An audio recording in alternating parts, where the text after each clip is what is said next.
निर्गमन अध्याय 7। निर्गमन अध्याय 7।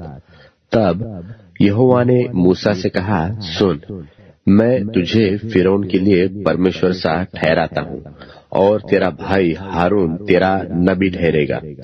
जो जो आज्ञा मैं तुझे दूं वही तू कहना, और हारून उसे फिरौन से कहेगा, जिससे वह इस्राएलियों को अपने देश से निकल जाने दे।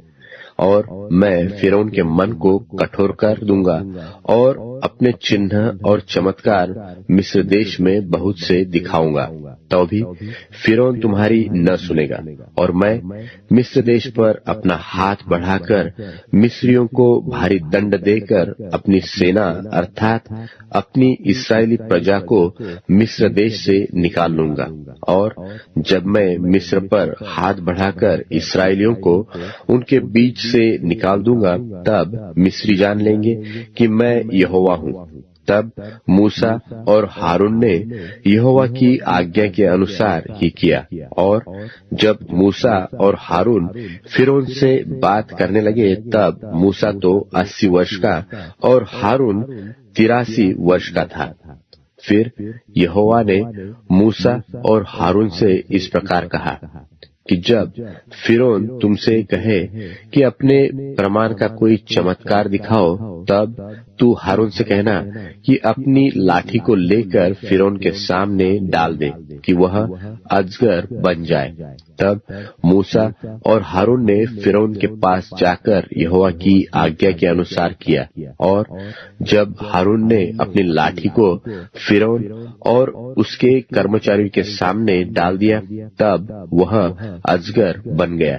तब फिरौन ने पंडितों और टोना करने वालों को बुलवाया, और मिस्र के जादूगरों ने आकर अपने अपने मंत्र तंत्र से वैसा ही किया। उन्होंने भी अपनी अपनी लाठी को डाल दिया और वे भी अजगर बन गए, पर हारून की लाठी उनकी लाठियों को निगल गई।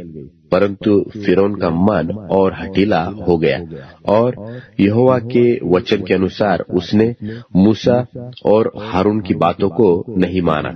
तब यहोवा ने मूसा से कहा, फिरौन का मन कठोर हो गया है और वह प्रजा को जाने नहीं देता, इसलिए बिहान को फिरौन के पास जा।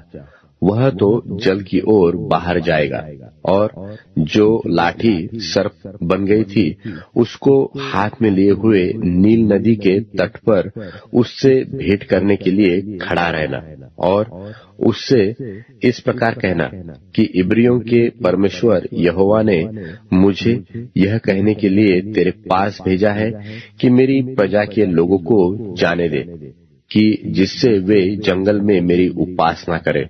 और अब तक तूने मेरा कहना नहीं माना। यहोवा यो कहता है, इससे तू जान लेगा कि मैं ही परमेश्वर हूँ। देख, मैं अपने हाथ की लाठी को नील नदी के जल पर मारूंगा और जल लोहू बन जाएगा, और जो मछलियां नील नदी में है वे मर जाएगी, और नील नदी बसाने लगेगी, और नदी का पानी पीने के लिए मिस्रियों का जी न चाहेगा। फिर यहोवा ने मूसा से कहा, हारून से कहा कि अपनी लाठी लेकर मिस्र देश में जितना जल है अर्थात उनकी नदियां, नहरें, झीलें, पोखरे, सबके ऊपर अपना हाथ बढ़ा कि उनका जल लोहू बन जाए, और सारे मिस्र देश में काठ और पत्थर दोनों भांति के जल पात्रों में लोहू ही लोहू हो जाएगा। तब मूसा और हारून ने यहोवा की आज्ञा ही के अनुसार किया, अर्थात उसने लाठी को उठाकर फिरौन और उसके कर्मचारियों के देखते नील नदी के जल पर मारा, और नदी का सब जल लोहू बन गया, और नील नदी में जो मछलियां थी वे सब मर गई, और नदी से दुर्गंध आने लगी, और मिस्री लोग नदी का पानी न पी सके, और सारे मिस्र देश में लोहू हो गया। तब मिस्र के जादूगरों ने भी अपने मंत्र तंत्रों से वैसा ही किया, तो भी फिरौन का मन हठीला हो गया, और यहोवा के कहने के अनुसार उसने मूसा और हारून की न मानी। फिरौन ने इस पर भी ध्यान नहीं दिया और मुंह फेर के अपने घर में चला गया और सब मिस्री लोग पीने के जल के लिए नील नदी के आसपास खोदने लगे, क्योंकि वे नदी का जल नहीं पी सकते थे। और जब यहोवा ने नील नदी को मारा था, तब से 7 दिन हो चुके थे।